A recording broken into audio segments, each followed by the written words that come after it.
Are electric cars really right for Canada? Maybe not lately.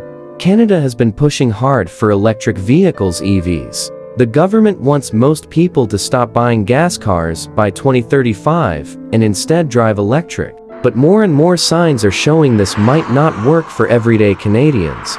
And now, big changes in the US could shake up the whole plan. In June 2025, Donald Trump signed new rules in the United States that block EV mandates in places like California and 17 other states. That's huge, because the US car market is about 10 times bigger than Canada's. And when the US pulls back, Canada may have no choice but to follow.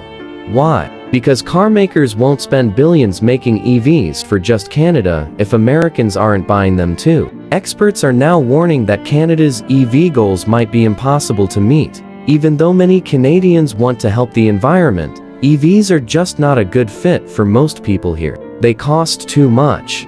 They don't work well in cold winters. And there aren't enough charging stations, especially in rural areas, where people drive longer distances. On top of that, a new survey shows fewer Canadians want EVs than before. In 2022, 68% of drivers were thinking about going electric, but in 2025, that number dropped to just 42%, and only 6.5% of all new cars sold in March 2025 were electric. Many people, especially those in apartments or with low incomes, can't even charge an EV at home. And now that gas is cheaper and the carbon tax is gone, gas cars make more sense financially. The Trudeau and now Carney governments have poured billions into battery factories and EV plants, but it's not working. In fact, one big battery company in Quebec, Northvolt, went bankrupt. Honda also delayed its $15 billion EV plan in Alliston by 2 years because the market is shrinking.